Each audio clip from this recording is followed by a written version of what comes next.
Chiquillos, vamos a empezar.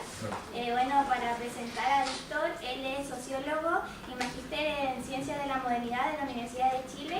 Hoy nos viene a hablar de educación pública, bueno, dentro del contexto de una universidad privada y dentro también del contexto moderno en el que la educación se ve mercantilizada, y también dentro de las crisis que hoy estamos viendo, creemos que pertinente como trabajo social y el centro de estudiantes, que este debería ser el primer foro académico del año. Entonces vamos a dejar ahora a Víctor para que nos exponga sobre su visión acerca de la educación pública. Muchas gracias. Primero, muchas gracias por la invitación. Para mí es un orgullo estar acá con ustedes.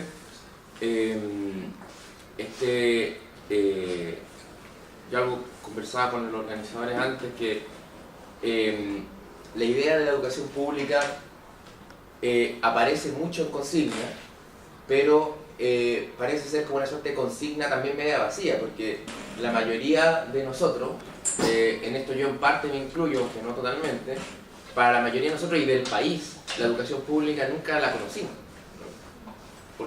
Así como no conocemos nada público, ¿no? Ni la salud, ni las pensiones, ni nada. Entonces son como recuerdos de una época pasada, que como vamos a conversar, tampoco es una época mucho mejor que esta, ¿no? Entonces, yo quisiera ir un poco al sentido de eso. ¿Qué está detrás de la noción de educación pública? Y para eso voy a hacer un recorrido que parte por el problema fundamental de la educación, un poco qué es la educación y por qué la educación puede ser pensada fundamentalmente desde lo público, desde el espacio público. Luego voy a tratar de comentar por qué eso nunca ocurre en Chile, por distintas razones. Eso nunca pasa en la historia de Chile, ¿no? En la historia de Chile nosotros tenemos... uno dice, pero ¿por qué ir a la historia? Ir a la historia es importante, es como una película, ¿no? Si tú ves una película... A ver, al revés. Si tú ves el final de una película, los últimos 5 minutos, y no viste la película, el final no se siente igual. En cambio, si tú ves la película entera, y al ver el final adquiere mayor significación, ¿no? Un poco, yo ya no sé si puedo con ustedes comentar de esta La Guerra de las Galaxias, ¿no? Esa la vieron, ¿no? Es muy vieja. Bueno, hasta para mí es vieja esa película, pero en el Imperio Contraataca, cuando Darth Vader le dice... ¿Se acuerdan lo que dice Darth Vader a Luke en el Imperio Contraataca? Oye, estoy de la referente, se me cayó mucho el carnet. Pero cuando Darth Vader le dice, yo soy tu padre, ¿no? Si uno ve esa pura escena da lo mismo, es como un gallo con un casco diciéndole a otro, no tiene mucho sentido, pero si uno se ve todas las películas anteriores, es un momento de mucho vuelco, y todo eso George Lucas siempre juega con nosotros, porque son mitos muy clásicos, ¿no? Que él les puso como, los pintó de ciencia ficción, ¿no? Pero, entonces por eso es importante ver la historia. Nosotros arrastramos la historia, ¿sí? La historia de nuestro país, somos la suma del pasado, aunque no lo sepamos. A muestra un botón, un compañero me decía, me comentaba que una investigación reciente en la Universidad de Chile, la cual yo no he leído, pero él me hacía este comentario, lo grafico solo para entender la historia y la importancia de la historia. Me decía, estoy estudiando el habla flight. Y he descubierto que en el habla flight hay lógicas sintácticas propias del mapudungun. O sea, la lengua mapuche, de alguna manera, ¿no? Reaparece en un ropaje moderno. Entonces, mucho de la vida que nosotros tenemos es en realidad pasado, puesto de otra manera. Entonces, por eso es importante ir al pasado. Y luego voy a tratar de, luego de este viaje conceptual y luego de este viaje al pasado, volver al presente, que es la situación de ustedes y el sentido que tiene para ustedes la noción, o que puede tener para nosotros, y digo, ahora sí lo digo, para esta generación, para quienes vivimos en este mundo del 90 para acá, digamos, quienes no tenemos experiencia histórica anterior al neoliberalismo, por decirlo de alguna manera, ¿no? ¿Qué significa educación pública para nosotros hoy día? Y ahí yo a diferencia de lo que decía con la película, ahí me incluyo dentro de la generación de ustedes, ¿no? Entonces, ese es como lo que vamos a hacer. Aunque va a haber un lugar de comentarios y preguntas para que podamos dialogar, también, si ustedes lo prefieren, en cualquier momento que tengan una duda o alguna crítica respecto a lo que yo planteé, lo sugieren nomás, lo conversamos, ¿ya? No hay problema. Primero, sobre el problema de la educación pública, ¿no? Que, ustedes saben que al inicio de la reforma se discutía lo siguiente: si reformar la educación privada lucrativa o reformar la educación pública, como dos agendas de política pública. Y de hecho el gobierno, dentro de los círculos del gobierno, a eso se le llamaba agenda negativa versus agenda positiva. La agenda negativa eran las prohibiciones: no al lucro, no a la selección, no al copago, o dicho de otra forma, no al copago, gratuidad. Y finalmente la agenda negativa se termina instalando, ¿no? Y la agenda negativa es la que triunfa. Acá, ahí, algunos de ustedes están con CAE, o sea, la mayoría está con CAE, ¿no? ¿Sí? La mayoría está con CAE. Y UNAP no entra, no está en gratuidad. UNAP está trabajando para entrar a la gratuidad, por supuesto. Pero el CAE, gracias a las reformas del 2011, el CAE para usted va a ser una deuda bastante más liviana que para la generación anterior que tuvo CAE. O sea, para el Estado es una estafa, ¿no? Para nuestro impuesto es una estafa tremenda el CAE, no tengo que decírselo yo, pero para ustedes, afortunadamente, va a ser una deuda un poco más blanda de lo que fue para la generación anterior. Se los dice un deudor de la educación, que estudió una carrera y pagó 3, obviamente, como todos los niños. Ya.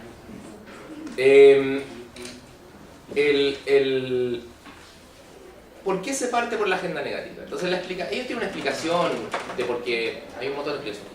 Yo voy a sostener lo siguiente: yo creo que se parte por la agenda negativa porque la educación pública es invisible e inimaginable. Esto supone que no se parte por reconstruir la educación pública porque hoy día nadie sabe lo que eso es. Es un terreno imposible de observar. Si yo les digo a ustedes miren el aire, les va a costar mirar el aire, porque el aire es invisible, ¿no? Nosotros sabemos que el aire existe, ¿no? Pero no lo podemos ver. Entonces, cada vez que tratamos de hacer algo sobre lo que no podemos ver y sobre lo que no podemos imaginar, terminamos haciendo lo que ya saben, que es educación de mercado. ¿Qué es eso invisible e inimaginable? Para poder verlo hay que salir del mito y de la caja neoliberal. Para la generación de nosotros es muy difícil salir de la caja neoliberal porque para nosotros nunca existió otra. Es como yo le dije, dejen de pensar en no sé, dejen de pensar en el lenguaje. Es difícil no pensar en el lenguaje porque es la única forma que tenemos de pensar. Solo tenemos lenguaje, es muy difícil salir del lenguaje. Es el llamado que yo le quiero hacer, un poco el llamado a la rebeldía, salir de esta caja. ¿Cómo salir de esta caja? Yendo un poco a la historia y a los conceptos fundamentales, ¿no? El problema de la educación moderna, llamémosle por ahora educación moderna, ¿cuándo aparece en la historia? Aparece cuando nos damos cuenta, en algún momento la humanidad da cuenta, o se da cuenta, ¿no?, que el conocimiento no proviene de una verdad revelada, no proviene de eso. O sea, a ver, esto es medio enredado, pero les pido que me sigan un poco, digamos. ¿Por qué? Antes de la época moderna, el conocimiento válido se entendía que provenía de una fuente divina. Y como el conocimiento válido provenía de una fuente divina, ¿ustedes saben quién se comunica con Dios? ¿Quién tiene un teléfono en la mesa y puede hablar con Dios? ¿Nadie? No, si los cardenales cuando eligen papa, en teoría, ¿no? Ustedes saben eso, ¿no? Cuando los cardenales se juntan a elegir el papa, en teoría están hablando con Dios y están deliberando sobre lo que Dios les dice sobre qué tiene que ser el papa. Y fíjense que esta idea del conocimiento como verdad revelada, o sea, claro, revelada, para nosotros nos parece muy normal en la tradición cristiana, pero si uno lo ve en otra tradición, que es la tradición budista, China viene negociando con el Tíbet hace décadas dónde se va a reencarnar el próximo Dalai Lama. el Dalai Lama se reencarna. Entonces, no es lo mismo que se reencarne en China a que se reencarne en el Tíbet. Y nosotros decimos, pero qué ridículo, ¿cómo puede estar negociando dónde se reencarna el Dalai Lama? Bueno, nosotros tenemos cardenales que se juntan a preguntarle a Dios quién es el próximo papa, y Dios les dijo que fue el papa, que sea el Papa Francisco. Y en teoría se los dijo Dios. Porque si tú por un momento dices que eso es decisión de los cardenales, todo el edificio conceptual de la Iglesia Católica se derrumba. Todo el edificio conceptual. La forma más bonita que yo encuentro de mostrar eso también, en el sentido del origen revelado del conocimiento, es yendo a la estadística. ¿Cuántos de ustedes tienen ramo estadística? ¿Tienen o no? ¿No les gusta? ¿A la gente no le gusta los ramos estadísticos? La estadística es preciosa, es una rama de conocimiento muy bella, a pesar de que tenga que formularse matemáticamente, que eso es lo que nos da un poco de lata, que tenga que... porque si la estadística fuera pura estadística y no necesita la matemática, sería más entretenida. Pero básicamente esto otro ejemplo que voy a dar para explicar esto mismo, que el carácter revelado del conocimiento es lo siguiente, que para la estadística, ¿ya?, el azar es objeto de estudio, lo que ustedes denominan azar. Nosotros ocupamos la noción de azar todo el día, la idea de la suerte. ¿Tuviste suerte? ¿No tuviste suerte? Antiguamente la suerte se presentaba, digamos, como una voluntad divina. Y de hecho los antiguos, las sociedades premodernas, carecían, también las tenían, pero las sabían los filósofos, carecían de nociones prácticas seculares, diríamos, del azar. Tú te ibas bien con los dioses o te ibas mal con los dioses.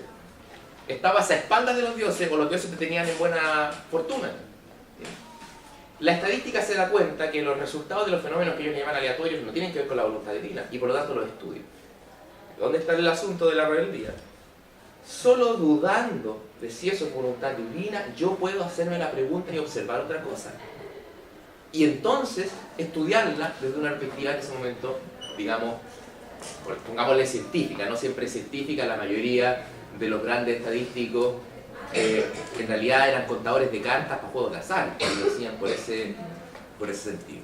Entonces, hay un momento en que la humanidad, por un avance histórico o la acumulación de una serie de hechos, digamos, genera un quiebre con esta tradición y el conocimiento deja de ser entendido como algo que te llega, que llega desde arriba, y aparece por primera vez en la historia como una formulación propiamente humana, como algo que tú produces. Yo no me quiero meter en la fe de nadie, pero soy sumamente respetuoso de las distintas creencias. Solo cuento la anécdota en que en un momento yo era estudiante de octavo básico y tenía un profesor de historia. Este profesor de historia se paró delante del curso en una de sus clases, hizo una de las revelaciones a mi experiencia más radicales que yo he visto en una sala de clase. El profesor de historia dijo: Dios no existe. Les tengo que contar algo, jóvenes, Dios no existe. Y yo quedé choqueado. Porque para mí, hasta ese momento, Dios existía. A mí eso me decía mi papá me hacía rezar, mi mamá hasta el día de hoy reza antes de comer. En todas las comidas, digamos, y si no reza no puede comer, etc. ¿Qué quiero decir con esto? Da lo mismo si Dios existe o no a efectos de esta discusión, yo no me voy a meter en eso.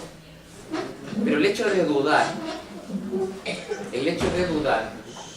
obliga a la humanidad a buscar otra respuesta posible. Hay otra respuesta posible para el conocimiento. Y entonces aparece la siguiente idea. ¿Qué tal si el conocimiento lo producimos nosotros mismos? ¿Por qué? ¿Por qué producimos nosotros mismos el conocimiento? Y ahí viene, una tradición enorme filosófica, pero un filósofo que a mí en particular me parece apasionante, se llama Immanuel Kant. Esto lo producimos nosotros es porque estamos dotados de razón. Todos estamos dotados de razón. Todos. Y la razón, jóvenes, no es la inteligencia. Nosotros vivimos en una sociedad obsesionada con la inteligencia. La razón no es la inteligencia. Porque evidentemente hay gente más inteligente que otra y uno se da cuenta de eso inmediatamente. Como hay gente más buena para el deporte que otra, hay gente más simpática que otra, hay gente que le va mejor en el amor que otra, hay gente que le va mejor en la pega que otra, etc. Todos somos distintos. Pero todas esas personas están dotadas de razón. ¿Qué consecuencia radical hay que estén todas dotadas de razón?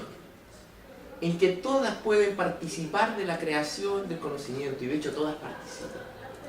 La producción del conocimiento, entonces, la sociedad moderna se da cuenta que es un hecho social. No es un hecho ni religioso, ni tampoco individual. Diferencia entre razón e inteligencia. Piensen en un personaje de la televisión muy muy interesante que se llama Sheldon Cooper, ¿no? Probablemente ustedes lo han visto, ¿no?, alguna vez. Entiendo que ahora van a hacer una serie solo sobre Sheldon. Mira, de tan fascinante fue. Y piensen en otro personaje que en realidad es Sheldon, pero en otro contexto, que se llama Dr. House, ¿no?, que es el mismo personaje. ¿Por qué es lo mismo? Porque hay gente que es muy inteligente pero que son imbéciles. Son idiotas al mismo tiempo que genios. Y eso es lo que genera tanta fascinación, ¿no? Por ejemplo, en el caso de Dr. House es un hombre extraordinariamente inteligente, sin embargo un hombre extraordinariamente infeliz, que no es capaz de establecer una relación social con nadie, es un adicto a las drogas, es un enfermo en muchos sentidos psicológicos, ¿no? Sheldon, ¿para qué decir? Sheldon es simplemente un... La serie se trata de lo imbécil que es Sheldon, en distintos momentos, en distintas razones. Y no obstante, ambos son genios, ¿no? Kant diría, ellos carecen de razón. Carecen, o sea, no están usando su razón.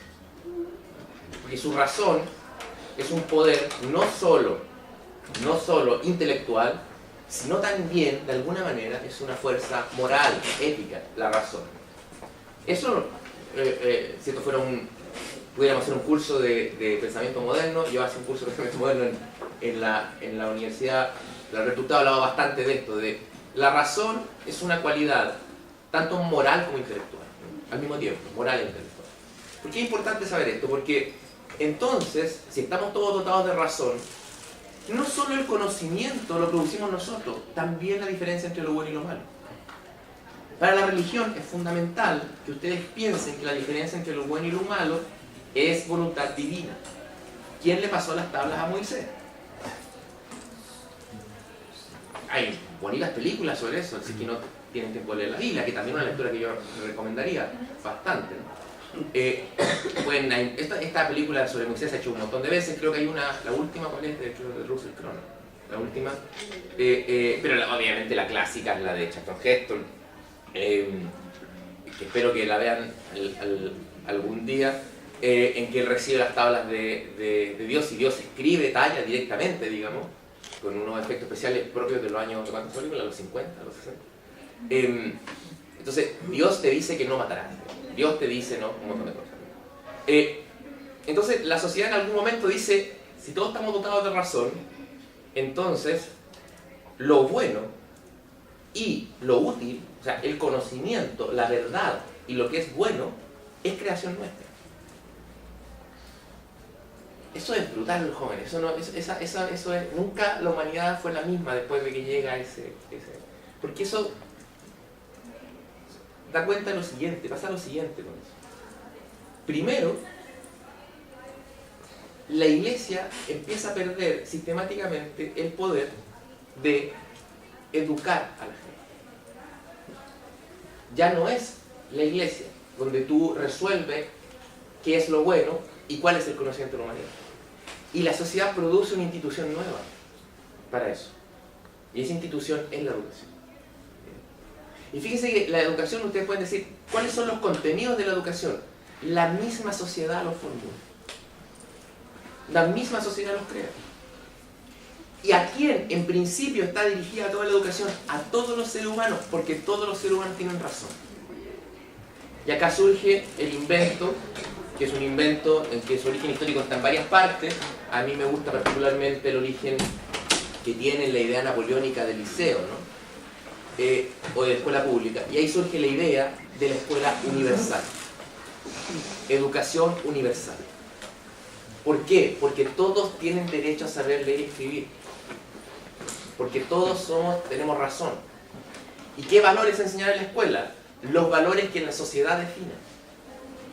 Eso pone en crisis a la Iglesia, pero también pone en crisis, de alguna forma, a una estructura más tradicional y anterior, que es la familia.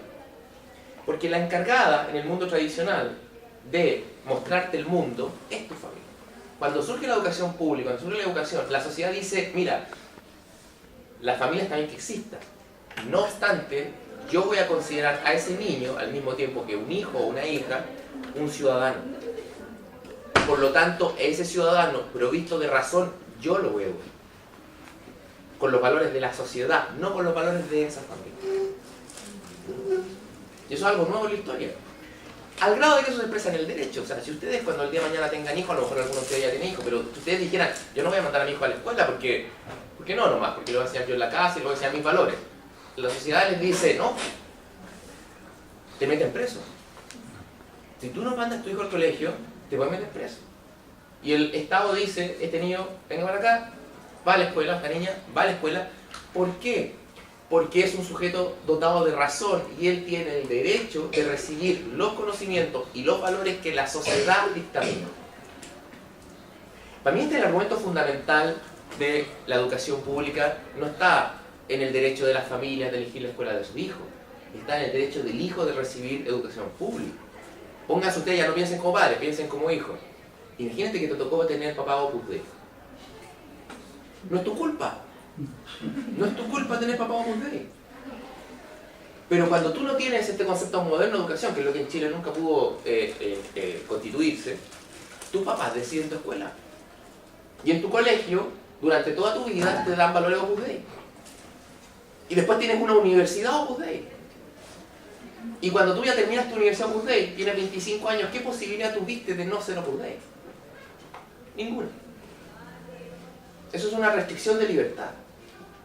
O sea, tú tienes derecho a una educación pública y laica, no porque sea gratis, que debe ser gratis, bien, sino porque solo en una educación pública y laica tú puedes encontrar tu propio camino.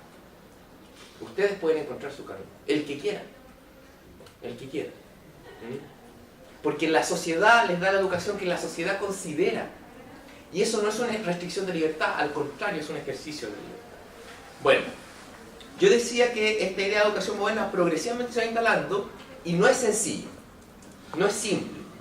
Porque cada vez que esta idea de educación moderna avanza, sus detractores la frenan. Por ejemplo, se expande la educación básica, pública y laica, en que todos los niños son iguales y todos los niños van a la misma escuela y no importa si es el hijo de Luxe, que el hijo de un obrero, el hijo de un empleado, de un vendedor de rifle, de un taxista, de un chofer de Uber, da lo mismo, todos van a la misma aula. Inmediatamente, los sectores acomodados, aquellos que hace miles de años le decían a la gente que ellos tenían el poder porque Dios los había elegido, esos sujetos inmediatamente generan otro nivel de educación para arriba. Ah, perfecto, todos tienen educación básica, pero el liceo es para nosotros. E inventan nuevos argumentos de por qué es legítimo que ellos estén en el liceo y los otros no, porque el liceo antes no iba a nadie. Ustedes dicen ahora, yo tengo un amigo que siempre me dice, oye, bueno, tú que estás en la universidad, yo tengo cuarto medio, mira, me va mejor que a ti. Es verdad, es verdad. Y yo le digo, oye, tener cuarto medio es tremendo. Hace 100 años tener cuarto medio o lo equivalente era una cosa de las élites, ¿no? Y ese proceso en la sociedad moderna se va dando, yo diría desde el siglo XVIII y XIX hasta nuestros días. Entonces, cada fuerza progresista y cada grupo social que hace la historia vaya más lejos, digamos, y que haya más democracia y más humanidad, siempre está expandiendo la educación. Pero no solo expandiendo, metiendo más gente, siempre está democratizando estos distintos niveles. Entonces, primero se amplía la educación básica, luego se amplía la educación media, y luego, que es la etapa histórica que estamos viviendo hoy día, se expande y se amplía la educación superior. Y en cada una de esas etapas, los poderosos dicen, este nivel educacional no es para todo el mundo. Está bien, tú puedes estar dotado de razón, puedes votar, puedes leer y escribir, perfecto, pero anda, mira, con esos conocimientos anda a usar Excel y trabaja. Yo tomo las decisiones. ¿Por qué? Y ahí hay distintos argumentos. El argumento actual de moda es que yo tengo más mérito. ¿Sí? Y siempre los sectores subalternos, los sectores perdedores de la historia, cuando avanzan un poco, tienen que rebatir eso y demostrar que ellos no están ahí porque tienen más mérito. Cuestión que es bastante fácil en Chile, porque, como voy a explicar más adelante, la élite chilena se olvidó de demostrar que tiene más mérito. no lo necesita hacer. En el caso, entonces, lo importante es que siempre los sectores conservadores van a tratar de decirles lo siguiente: ustedes no pueden no pueden recorrer todos los niveles educacionales, porque llegar a la cúspide es solo para los más meritorios. Usted solo en la escala de razón, usted está muy abajo, por lo tanto, usted abandona la educación en tal punto y se dedica a trabajar, produzca, endeúdese, si quiere ser feliz, cómprese un Groupon, vaya a un restaurante, caro, ni tan caro porque los restaurantes caros de verdad no tienen Groupon, y cuando jubile, muérase rápido porque no tiene pensión. Y además le robe las pensiones. Esto está relatado en una canción de mi banda favorita que se llama La Joya Record, que se llama Chica Yeye, que es una canción muy bonita sobre esto mismo. Como, usted le daba solamente para trabajar, vaya, entonces. Y siempre está en argumento, está con algún argumento, ¿no? Evidentemente, siempre la investigación científica, académica, con cifras, con datos, demuestra que los ricos no ganan porque tengan más mérito, ni porque sean mejores, pero en todo sentido. Razón por la cual, en el caso mío, que mi experiencia, las comento, en mi experiencia, yo crecí en un sector popular, nunca fui pobre, mi padre era una persona relativamente culta, tenían libros en la casa, lo que ya era harto en ese mundo. Yo tuve amigos que evidentemente mis amigos, si yo les decía que me gustaba leer, me molestaban, entonces también se lo ocultaba. Y he conocido gente de todos los niveles educacionales y de todos los lugares. Ahora que salió este aparato del Waze para poder manejar, yo ocupo Waze porque si no, no llego a ninguna parte. Puedo ser más inteligente en otras cosas, en otras no, en otras soy un idiota. Y así somos todos. Lo que reemplaza la inteligencia es el trabajo. Y con esto quiero cerrar esta primera parte. Al decir que el conocimiento proviene de la humanidad, la consecuencia de eso es que el conocimiento proviene del trabajo y no del talento ni del mérito.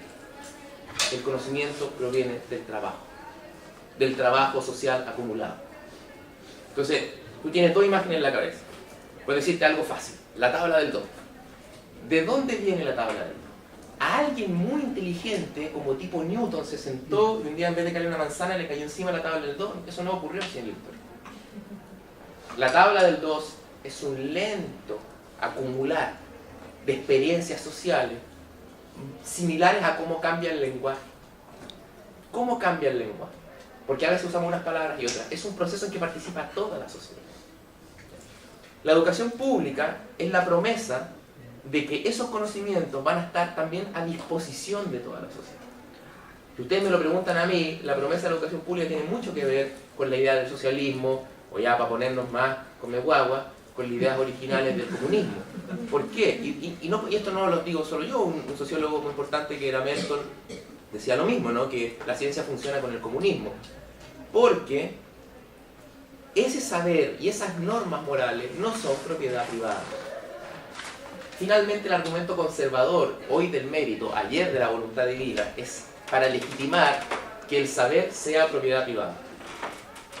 Siempre. Es como... Y es muy complicado pensar por fuera de la propiedad privada, porque ustedes dicen, por ejemplo, ustedes, a lo mejor alguno acá estudia Derecho, no, yo a mí no me gusta la propiedad intelectual, yo uso Linux, uso Ubuntu, uso Android, detesto Windows. Oye, ¿tienes un título de abogado? Sí. Hay trámites que solo se pueden hacer si tú firmas, sí, eso es propiedad privada. Cuando uno hace una ampliación en la casa, que tiene como loco andar buscando la firma de un arquitecto para que le firme la ley para que le firmen ahí la cuestión, porque el arquitecto es dueño de ese conocimiento. O sea, los arquitectos como estamento. Los abogados son dueños, los médicos son dueños del conocimiento sobre la vida. O sea, Dr. House se trata de eso. Es un imbécil, es un adicto, y no obstante es dueño de mi vida. ¿Por qué? Porque es muy inteligente. Todo eso es mentira, nunca ha ocurrido. No es así. Eso está refutado por la ciencia, pero 10 millones de veces. Las cosas no funcionan de esa manera. No obstante lo creen. Lo que yo quiero comentar ahora es cómo esta idea de educación pública moderna todavía es una promesa irrealizada. Porque han ganado, por decirlo de alguna forma, los conservadores. En el mundo ganaron los conservadores. Y cuando se cayó el muro de Berlín, no es por defender el bloque soviético, ¿no? Yo no tengo mucho aprecio por el bloque soviético, pero cuando se cayó el muro fue peor. Yo de eso me alcanzo a acordar un poquito de cómo era el mundo antes de eso, y cuando se cayó el muro ya fue como vamos a ponerle un mall y un McDonald's en todas partes. En todas partes. Y eso va a ser, y toda la vida va a ser así, digamos, como sale en el mall. Lo que es bien complicado, primeramente la digresión, porque es una forma de vida la que viene post caer el muro, que son los valores conservadores en todos sentidos, que siempre te hacen sentir mal. Están hechos para hacerte sentir mal. En el caso de la educación, están hechos para sentirte que no eres inteligente, que no mereces lo que ellos sí tienen. Fenotípicamente. ¿Quién aparece en los comerciales de los malls? ¿Quién aparece en las cosas de la ropa? ¿Cuáles son los modelos a los cuales te hacen querer parecer? Físicamente no eres como esos modelos, supuestamente intelectualmente no eres mérito, siempre es culpa tuya. ¿Quieres salir adelante en la vida? Vaya a un gimnasio. Estudia algo. La mitad del tiempo y doble labor, como decía Jorge González, en el caso de las mujeres siempre es culpa tuya. Ganaron los conservadores, triunfaron. Pero en el caso nuestro, y acá me pasa un poco la historia de Chile, nosotros tendemos a creer lo siguiente, que venían ganando los buenos en el siglo XX, que iban ganando los buenos, que Chile iba hacia alguna parte, y el 73 ganaron los malos. Ganaron los conservadores. Y mi impresión, un poco para rebatir eso y hablar un poco de Chile en el siglo XX, mi impresión es que los buenos nunca ganaron. ¿Qué quiero decir con eso? Estoy ocupando una metáfora. En la historia no hay ni bueno ni malo. Estoy ocupando una metáfora. Estoy tratando de decir lo siguiente. En Chile nunca hubo educación básica, masiva y pública para todos. Nunca hubo. Voy a contar un poco, voy a relatar un poco eso. Chile, siglo XIX. Siglo XIX. Pueden ir a los textos de Gabriel Salzado y de otros historiadores. Chile, siglo XIX. Independencia de Chile. En la independencia de Chile se funda una institución, que es el Instituto Nacional. Entonces ustedes saben eso, que es un hecho muy típico que queda en Santiago, muy tradicional. Y dicen, acá se va a masificar la educación. Durante el siglo XIX, la educación no se masifica nada. No. ¿A quién le llega la educación? A las élites, a la burocracia. Pero las élites, la burocracia en el siglo XIX están peleadas entre ellas. No masifican la educación hacia abajo, se pelean entre ellas. La pelea entre ellas tiene que ver con ser liberales y ser conservadores. ¿Qué decían los conservadores entonces? Decían, podemos masificar la educación, pero tiene que haber dos educaciones. Una para los ricos y una para los pobres. Y en cada una de ellas, por ejemplo, hombres y mujeres tienen que hacer cosas distintas. Antes había escuelas de bordado para mujeres, yo lo sé, mi mamá estudió en una escuela técnica de bordado, donde te enseñaban a bordar, esa era tu especialidad. Y obviamente si eras hombre no te podían enseñar a bordar. Ya. Ese era el argumento de los conservadores. ¿Cuál era el argumento de los liberales? No, vamos a hacer que todos estudien, todos somos iguales, bla, bla, bla, bla, bla. Se pelearon unos contra otros y nunca pasó nada de esos círculos de élite hacia abajo. ¿Qué había hacia abajo? El fundo, la hacienda, los pobres urbanos. Eso está relatado en un montón de libros de historia. Abajo había hacienda, ¿no? Inquilino de fondo. Si ustedes rastrean, porque la mayoría de nosotros somos mestizos, entonces como buenos mestizos no sabemos qué va a ir de nosotros 2 o 3 generaciones antes, ¿no? Mucha gente no conoce quién es su papá, o no conoce quién es su abuelo, o su abuelo no conoce quién es su papá, etc. Somos mestizos. Como decía Gabriel Salazar, somos guachos. Pero si ustedes rastrean un poco, van a llegar inquilinos de fondo. Probablemente. Gente que vive en el campo, etc. ¿no? Van a llegar inquilinos de fondo. Y a ellos no les llegó nunca educación. Nunca. De hecho, hubo una ley que duró en el Congreso muchas décadas, que era la ley de instrucción primaria obligatoria, que obviamente los sectores conservadores que creían en un mundo de rico y de pobre, digamos, separados, de casta, digamos, lo decía, la mantuvieron durmiendo en el Congreso mucho tiempo. Pero incluso cuando esa ley se aprobó, tuvo una aplicación escasa. De hecho, yo siempre cuento esta anécdota, mi abuelita era una persona que por mi abuelita por el lado de mi madre, ella tenía segundo de humanidades, que para la época era un grado altísimo de educación. Entonces ella contaba cómo en las noches, estoy hablando del año 30, en las noches ella en el fondo se juntaba a escondidas con los inquilinos mapuches a enseñarle a leer, porque el patrón no quería que su inquilino mapuche supiera leer. Esa es la élite chilena. Esos son los que salen en la tele y les piden su voto, y esos son. Gente que no quería que sus abuelos supieran leer, que consideraban un fracaso de ellos que sus abuelos supieran leer. Y si sus abuelos saben leer, o ustedes saben leer, no les deben nada a esa gente. Desafortunadamente nunca se aplicó la ley de instrucción primaria de verdad. Y la pelea entre liberales y conservadores, que es muy interesante, de hecho, hay una guerra civil en que de nuevo ganan los malos, digamos, ganan los conservadores. No sé si conocen la guerra civil que tienen los norteamericanos, ¿no? Que es la guerra entre el sur y el norte, entre el sur esclavista. Esa guerra es muy importante para la historia porque es donde los gringos abolieron la esclavitud ya estaba abolida en buena parte del mundo, pero como ellos ganaron en el siglo XX y escribieron la historia, es muy importante porque supuestamente con ellos el mundo terminó con la esclavitud con Abraham Lincoln. Nosotros por esa misma época tenemos una guerra civil, un poquito posterior, tenemos una guerra civil. En la guerra civil de los gringos ganan los buenos, ganan los que abolen la esclavitud. En Chile ganan los malos. Es como si ganara el sur, que es la guerra civil que derroca al presidente Balmaceda. Yo antes comentar la historia, pero les recomiendo un libro, una novela bastante buena, se llama de Carlos Tromben, se llama Balmaceda, que es una novela reciente que cuenta esa historia. ¿Por qué? Porque buena parte del conflicto tiene que ver con esto. ¿Va a ser Chile un país moderno? Balmaceda triplicó la matrícula de la educación básica. Triplicó la matrícula de la educación básica. Eso no se sabe. Balmaceda fundó el Instituto Pedagógico contra la oposición de la Universidad de Chile. Os puedo comentar por qué. Balmaceda creía en la riqueza salitrera en manos, no del Estado, pero sí al menos manos chilenas. Obviamente fue derrocado. Y adivinen quién era uno de sus principales contrincantes, Agustín Edwards. Porque en este país es de Agustín Edwards, y Agustín Edwards siempre se llama igual, porque se burlan de nosotros. Entonces, Agustín Edwards tiene un hijo, le pone Agustín Edwards. Si tiene otro hijo, le pone Agustín Edwards. ¿En serio? De verdad. Agustín Edwards ya estaba jorobándonos en el año 1891. Fue uno de los principales articuladores de la oposición contra Balmaceda. Y una de las consecuencias de eso es que Chile estanca su desarrollo, digamos, moderno intelectual. Y tenemos que esperar hasta la crisis de los años 20. Viene la crisis de los años 20. La crisis de los años 20 produce una generación muy bonita, en términos intelectuales, que va a ser argumento a favor de la universalidad del conocimiento. Hay un movimiento muy interesante, que es el movimiento de Córdoba, que ojalá ustedes lo lean. Lean algo que se llama el Manifiesto Liminal, que es una rebelión de los estudiantes de Córdoba del año 1918. Porque nosotros los latinoamericanos hemos hecho aporte al mundo. Uno de nuestros aportes es inventar los movimientos estudiantiles modernos.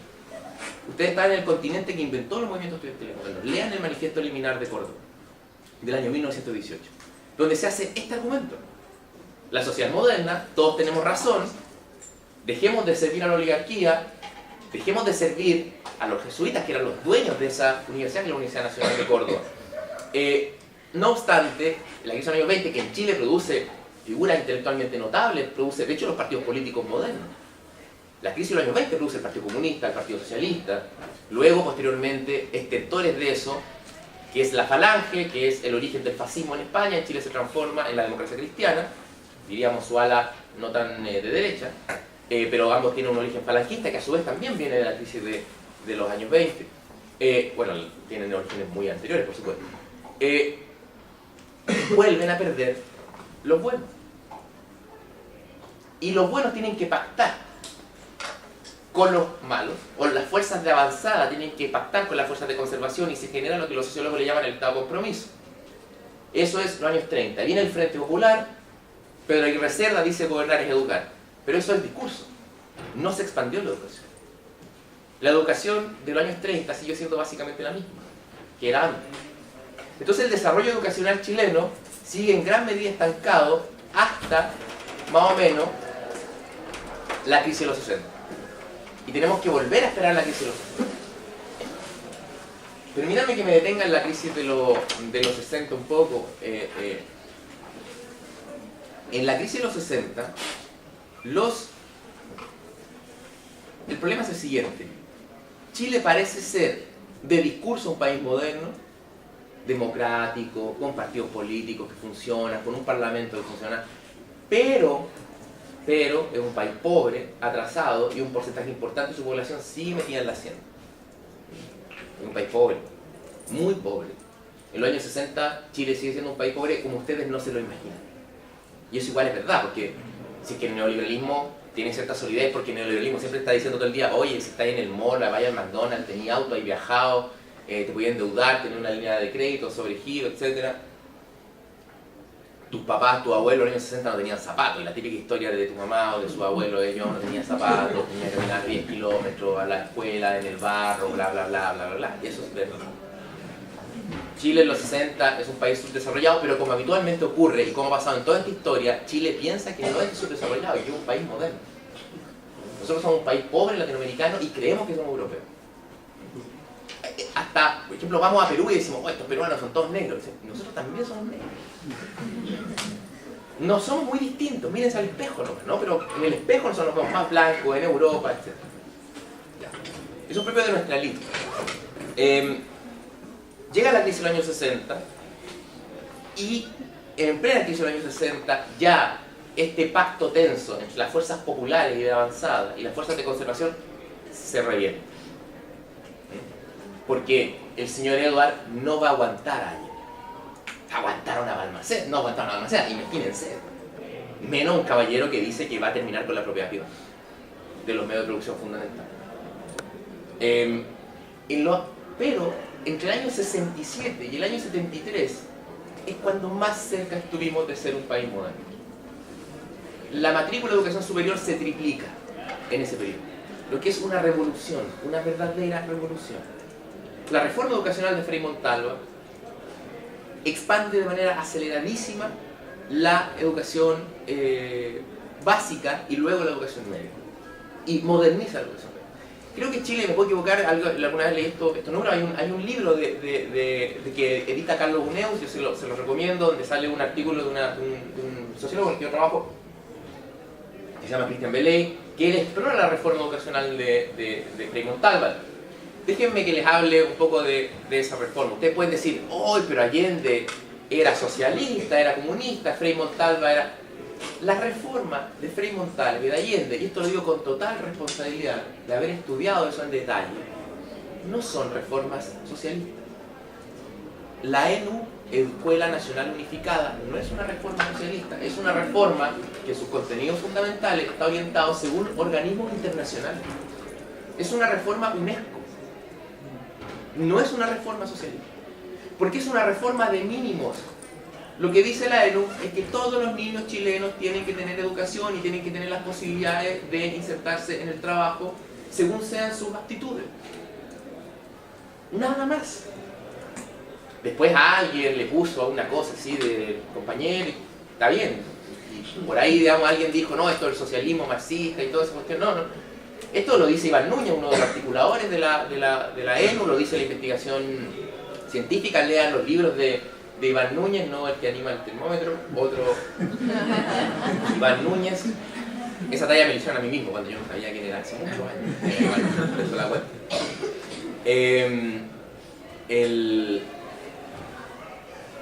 ¿Qué quiero decir con eso? Nosotros estamos peleando por algo muy básico, y se peleó por algo muy básico: tener educación moderna. Dejar de creer que la educación es patrimonio de élites pequeñas. El desarrollo de la universidad el año 67, en la reforma del año 67, el desarrollo de la educación básica de la reforma Frei Montalva, fue la última vez que alguien se planteó seriamente construir un país, con sus aciertos y sus errores. Con sus aciertos y sus errores. Porque yo tampoco les voy a ver, ¿por qué? Porque son proyectos que también fracasaron y también fueron derrotados, los dos. Entonces, esta idea moderna de educación nunca ha existido en Chile. Avanza, retrocede, avanza, retrocede. Cuando gana el señor Edward, porque el Mercurio, al igual como lidera la oposición contra Balmaceda, lidera la oposición contra Allende, contra la Unidad Popular,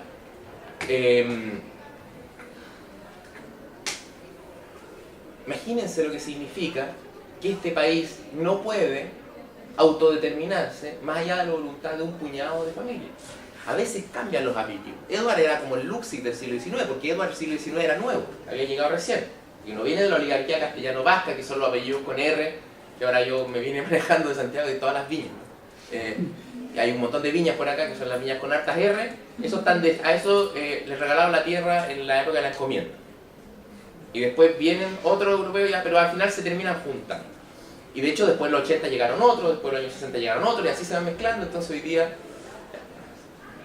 Pero el principal opositor, yo voy a tomar la figura metafórica de Agustín Edwards, porque no es solo él, y no es principalmente él, pero que se llama igual y es muy bonito igual la figura, porque Agustín Edwards se llama igual siempre.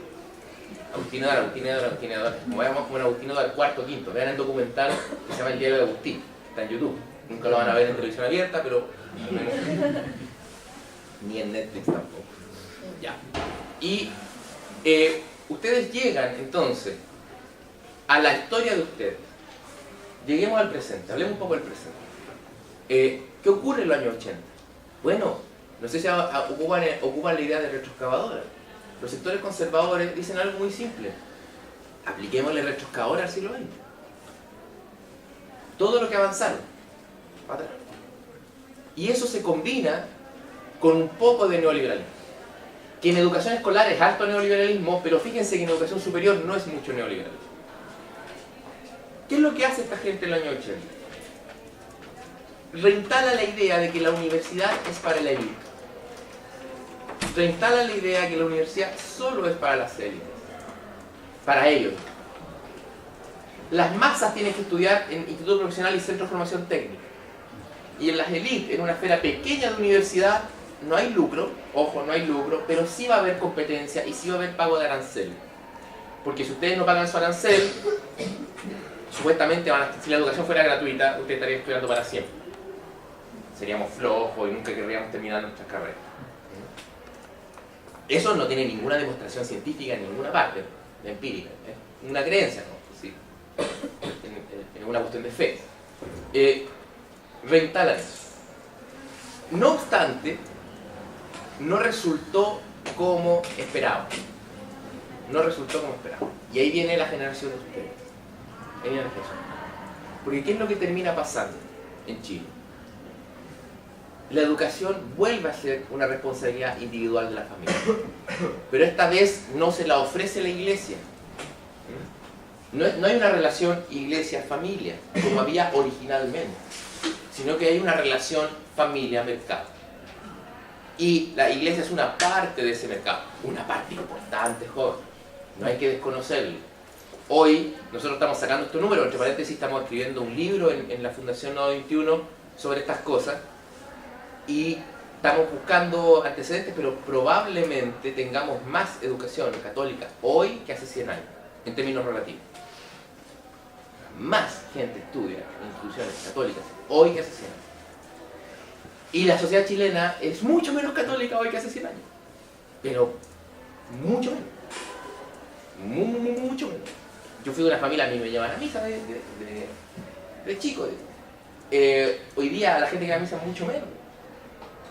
Porque la iglesia está... Imagínense que el Papa es argentino, o sea, ya con eso les digo todo. Eran dueños del mundo, la institución más importante del mundo, y el jefe de eso es argentino. O sea, imagínate lo mal que está la iglesia.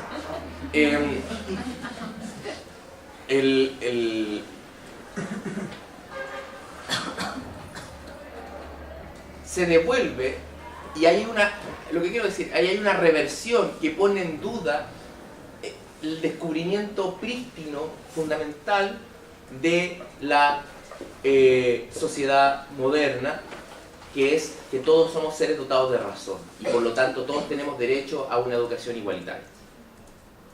Pero ¿qué ocurre? La sociedad es tan desigual que la sociedad neoliberal, en los 90, los 2000, empieza a construirse una sociedad tan desigual en que yo no tengo ninguna certeza en la vida. Permítanme centrarme en este punto. Que hay un sociólogo muy bueno, se llama Norbert Lechner, Norbert Lechner escribe sobre estas cosas por ahí por los 90, no lo pesca nadie, o no, igual tiene cierto impacto, pero no lo pescan como se debería pescar. Un rasgo fundamental de la sociedad neoliberal, que es un rasgo de la vida de ustedes, pero como lo tienen tan encima, quizás no lo han visto con tal claridad, es la indeterminación de la vida. Lo que produce la educación pública, la salud pública y las previsiones es que tú tengas certezas en la vida. Por ejemplo, mañana yo quiero tener un hijo. Yo quiero tener un hijo en un estado moderno, yo sé que ese hijo va a tener salud y educación. Entonces yo no me preocupo por la salud y la educación. Hoy día en Chile, si yo quiero tener un hijo, tengo que tener todo. Porque me sacan plata hasta por comprar la silla para el auto, o sea, todo es plata. Y si tienes 3 hijos, lo siento. Hay alguien ganando mucha plata con eso en todo caso, ¿no? Ya. Todo es responsabilidad tuya. Y como todo es responsabilidad tuya, tú ya careces de certeza porque todo el rato tienes que lograr producir seguridad para ese hijo, que no están escritas, no están dadas. Entonces vives al día, no puedes prolongarte en el tiempo. Por ejemplo, no sabes si va a tener jubilación. Ustedes no saben si se van a jubilar. No lo saben. Y ustedes me dicen, pero en realidad yo no pienso mucho en mi jubilación. No, pues no pensáis en eso porque vivimos en una sociedad que no piensa en tiempos largos. Ustedes no se proyectan 30, 40 años en el futuro, porque todo va a cambiar. No sé dónde va a estar en 30, 40 años en el futuro. Todas las instituciones que daban estabilidad colapsan. En Chile colapsa la educación, la salud, que en otros lados no ha colapsado, pero en todas partes, por ejemplo, colapsa la idea de familia. Antiguamente era la familia, la gente no se separaba y la familia duraba, no importa que se acabara la pareja y pasara de todo, porque siempre pasó de todo, ¿no? Siempre pasó de todo. Pero al menos estaba eso como certeza, entonces tú tenías, como se decía antiguamente, un lugar donde llegar. Hoy día la estadística dice que ustedes van a tener cerca de 4 o 5 parejas estables durante toda su vida, con 2 o 3 de esas van a tener hijos, y familia va a ser algo muy raro como los tuyos, los míos y los nuestros, como esa idea, y todo va a estar más o menos mezclado, no va a haber mucha claridad de nada, ¿no? No tienen salud, no tienen educación, entonces esto ustedes lo internalizan y piensan que la vida es así. Y como ya dije recién, como todo es culpa de ustedes, yo no me logré meter bien en ese mundo porque no soy meritorio o porque no tengo el cuerpo que ellos quieren y todo. Estoy metido en el gimnasio, estudiando como loco para sacar algún cartón, sacándomela, destetándose en la pega para lograr juntar algunas lucas. Esa sociedad de la incertidumbre produjo una demanda tremenda por certidumbre. Y la educación respondió a eso. Contrario a lo que habían pensado los militares, Jaime Guzmán y todo eso. La educación respondió a eso. Y dijo lo siguiente: si yo te hago universitario, tú vas a encontrar una mejor pega y vas a poder tener plata para pagar salud, para pagar educación y para vivir tranquilamente. Si no eres universitario, estás fuera de la sociedad. Estás en la junta. Y nosotros crecimos con eso. Y yo crecí, porque yo les decía, yo les hablo... A mí me tocó estar justo en el momento límite de 2 generaciones, ¿no? Ahora les voy a hablar con su generación. Yo crecí con eso. Que si no estudias, estás frito.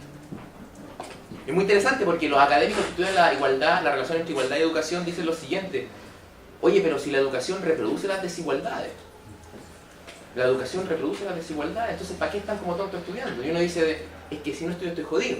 Y las dos cosas son ciertas. Tesis A: la educación reproduce las desigualdades. No solo las reproduce, las amplifica y las oculta. Las amplifica.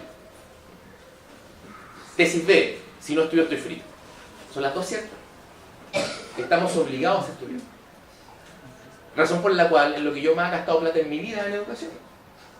Cuando acá en la presentación la compañera presidenta del centro estudiante decía que yo era magíster, me acordé inmediatamente de los cheques del magíster. Me llegaron en mi claro. Ahí el público mayor nos reímos de eso, porque el otro todavía, ustedes se van a reír 20 años más.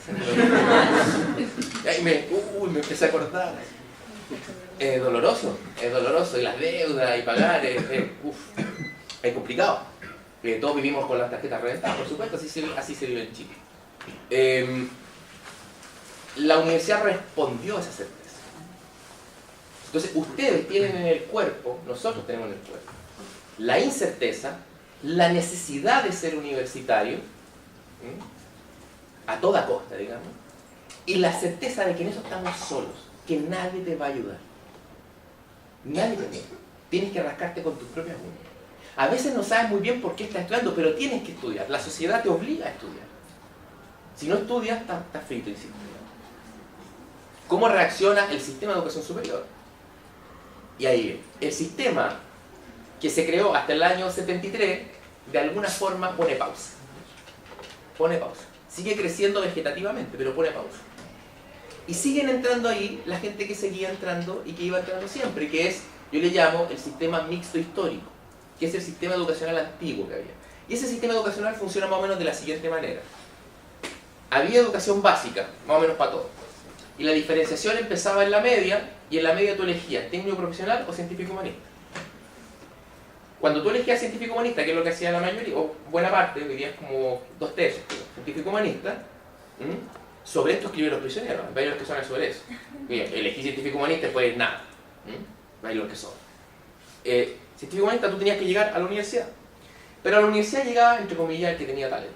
Entonces, si tú no tenías talento y tampoco querías ser un técnico, te quedas con cuarto medio y eso sobre eso escribieron los prisioneros. Eso sigue funcionando, que es el continuo educación pública, técnico profesional científico humanista, dar la PSU y quedar en una tradicional. Sigue existiendo. Pero eso es 1/3 de Chile. Menos de 1/3. De ser 25% de Chile. Eso funciona. Por eso se quedó con pausa. Es como yo ocupo la siguiente imagen, ¿no? Es como el metro.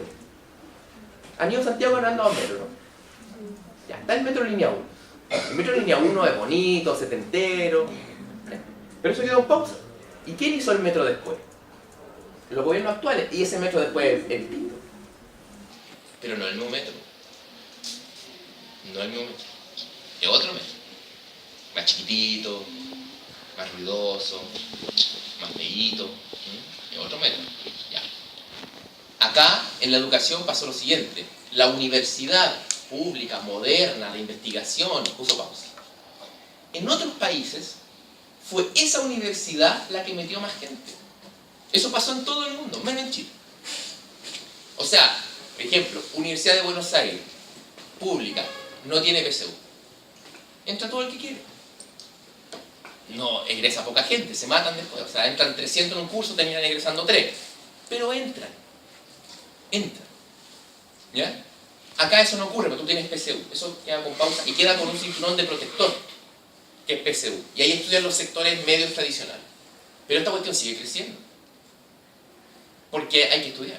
Y ahí viene, permítanme hablarles esto, porque esto sí le atañe a ustedes, PSU. Por eso pregunté si había un data, porque me gustaría mostrarlo, pero no importa, pueden leerlo después. ¿Ah? Pero es que no tengo, tendría que buscar el texto, pero miren, sí, la explicación es muy sencilla. Esta cuestión funciona de esta manera. En el sistema mixto histórico está la gente, entre comillas, que le va bien en la prueba, o más o menos bien, ¿ya? Y luego hay, porque esto nos atañe a nosotros, y luego hay otros dos sistemas. Uno es el que yo le llamo sistema Cotamilo. ¿Han hablado de la Universidad Cotamilo? ¿Han escuchado hablar? Universidad de los Andes, del Desarrollo, Universidad Adolfo Ibáñez. Ya. Son universidades para gente con plata. Listo. Y ahí no importa el puntaje. No importa el puntaje. Si yo soy rico y saco 400 puntos, no importa, yo voy a ser tu jefe igual. Y voy a ser médico igual, y no importa mi mérito. O sea, acá ni siquiera funciona la explicación moderna de que yo te tengo que ganar en mérito. Yo te tengo que ganar en la PSU. El estudiante de Adolfo Ibáñez, la de los Andes, no les tiene que ganar en la PSU. Da lo mismo. Y luego está el sistema masivo e instituciones como la Andrés Bello, la San Sebastián, la Santo Tomás y otras más, digamos, donde te dicen, oye, si a ti no te fue en la prueba, está esta opción. Pero es mucho más cara, pero está esta opción. ¿Cuál es el límite en la prueba? Tomemos el promedio de puntaje de la Universidad Andrés Bello. Es sobre 550 puntos. Que es muy parecido a muchas universidades del Consejo Rector. La diferencia entre ese sistema que se creó y el sistema Truch no son más de 50, 60 puntos puntaje PSU. Para ustedes 50, 60 puntos en PSU son la vida. Son la vida, ¿no es cierto? No sé, yo no les quiero contar cuánto saqué la primera vez que di la prueba, yo no la di una pura vez, seguro. Y no me fue muy bien. después me metí a estudiar como loco y ahí logré resistir un poco. ¿Saben cuántas preguntas hay de diferencia entre 550 puntos y 600? No, un poquito más. Son menos de 10. Ustedes me pueden decir que hay una diferencia sustantiva, de verdad, entre una persona que en 70 tiene 8 más o 8 menos preguntas. Esa diferencia es mentira, es irreal, no es cierta.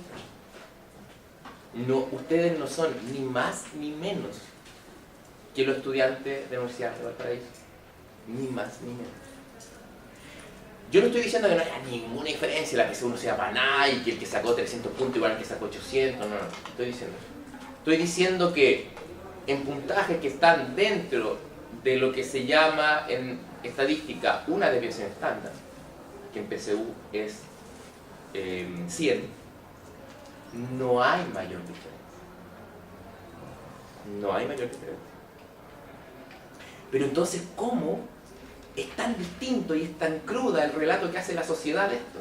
Pero por ejemplo, el rico que saca 400 puntos, ya les dije, ese va a ser jefe y no importa. Hay hasta un meme que sale que es ¿cómo te fue en la PSU? Mal, y la vieja confiable, que es la Universidad de Desarrollo, para un gallo medio zorrón. Ese es como el meme, ponerlo en términos de meme, ya. Pero si tú no tienes plata, o eres normal, y sacas 400 puntos, te sientes pésimo. Te hacen sentir mal, dicen que es culpa tuya. Después viene un tipo, te dice, yo te doy una universidad porque yo soy bueno, mira, esto solo educan a la élite, no te quieren dar educación, yo te la doy, te cobro el triple. Pero te la doy. Y estamos todas en esa. Mi familia, mis dos hermanas, todas en institutos profesionales. Mis amigos, donde yo vivía, porque no había otra. Entonces, pero si son tan pocas preguntas la diferencia, ¿cómo esto llega a ser así? Claro, porque es una prueba estandarizada, entonces los puntajes sobre 650 ya sabemos cuántos van a ser. Es como yo le dijera a todos ustedes, 4 personas entran. Ya, den una prueba. Oye, pero ¿siempre van a entrar 4? Sí, siempre van a entrar 4. Entonces da lo mismo que les vaya bien o mal. Por eso PSU tiene que ser estandarizado, porque no importa que les vaya bien. Si tú dices son 8 preguntas, las tengo buenas. Bueno, es que el otro año ya no son 8, son 2. Y te dejan afuera igual. Porque como gente que no es rica, o como se les tuviese que decir en Chile, como el 90% más pobre, como el 90% más pobre, son más, y los cupos de las universidades tradicionales son poquitos, van a perder todos igual, no importa que les vaya bien. Esto no es por mérito. Y acá están ustedes. No porque no tengan mérito, ni porque sean distintos. Culpen al señor Edwards. Ya. Tampoco el sistema mixto histórico, jóvenes, está muriéndose. Universidades están a punto de quebrar, se están muriendo. No es que estén vivas, se están muriendo, tienen enormes problemas de gestión. Yo defiendo la universidad pública, defiendo la educación pública, porque en esa educación pública se dan situaciones que me parecen a mí que están dentro de lo que yo le decía al inicio de la charla, que están dentro de lo que a mí moralmente me parece correcto.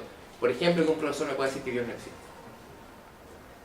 Que una pareja homosexual pueda andar de la mano, no ahora, sino hace 15 años, y no haya problema.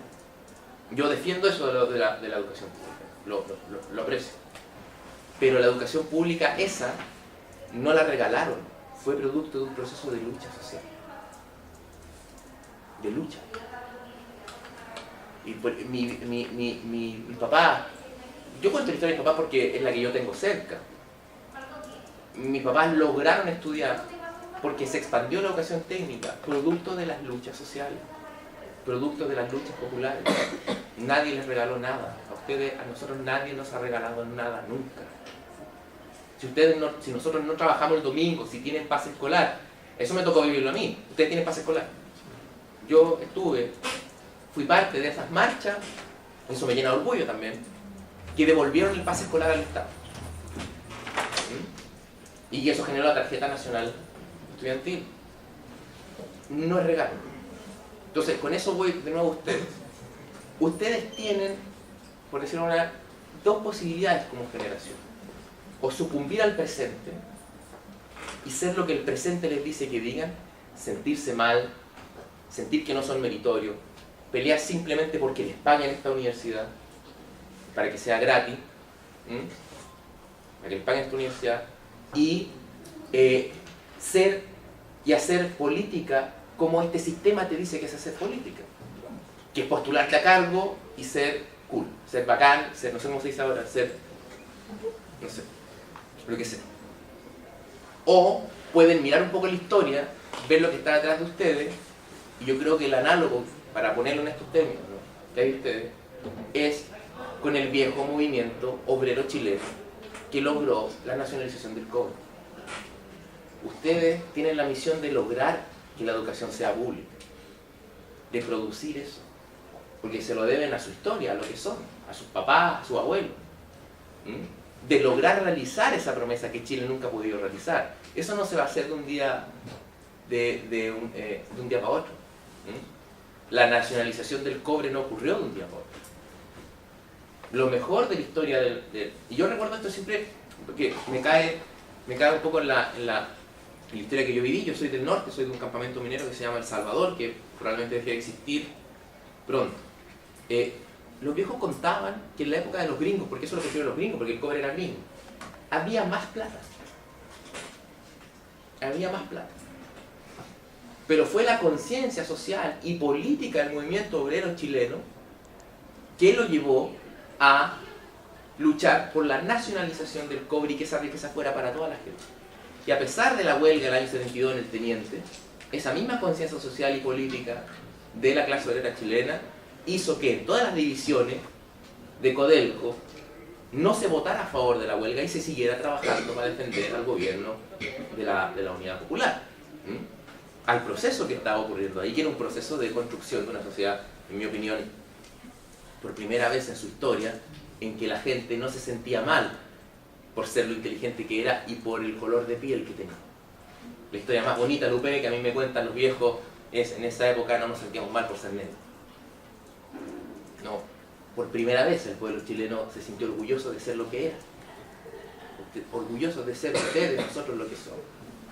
Cuando termino, ustedes son una generación que tiene una enorme responsabilidad de seguir llevando adelante esta lucha. No va a ser mañana. Y no tiene que ver, ustedes lo saben, con que les paguen la universidad. Es evidente que es bueno que uno tenga menos deuda, pero la lucha no termina ahí. Hay una enorme responsabilidad con la idea de hacer este país más democrático, y este país no va a ser más democrático por el solo hecho que mañana, pongámonos locos, la Beatriz Sánchez presidente. ¿Qué vamos a hacer? ¿Qué vamos a hacer?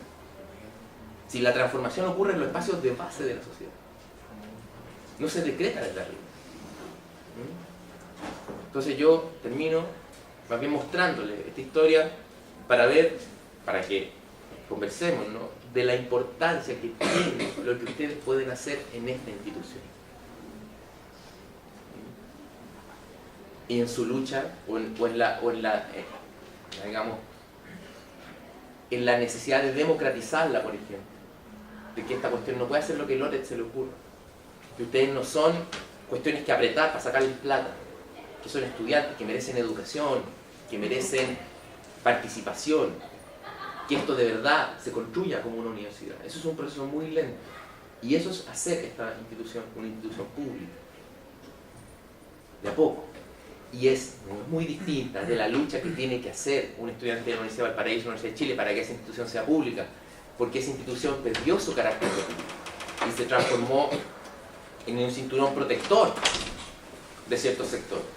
Y en algún momento ambas van a tener que confluir en algún sistema, en alguna institucionalidad. Yo creo que es una lucha muy necesaria, y que ustedes como generación nos ubicamos en una suerte de sistema de equilibrio inestable, en que podemos saltar para cualquier lado. este país hay malestar, hay rabia de la incertidumbre en el mercado, es verdad, ustedes a lo mejor tienen rabia, tienen malestar, no les compran a los políticos, pero eso puede saltar para cualquier lado, para cualquier parte. Por eso es que va a ganar Piñera. Eso es lo peor, o sea, probablemente pueda ganar Piñera. Porque eso puede saltar para fascismo, para cualquier cuestión.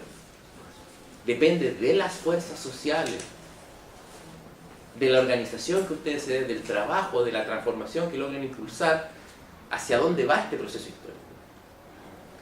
Hacia dónde va. Tremenda responsabilidad tienen, y ese es como el sentido de la idea de la educación pública. No es simplemente un mantra, una consigna, hay mucho detrás de eso. Bueno, esos jóvenes, yo por ahí me quedo para que podamos conversar un rato.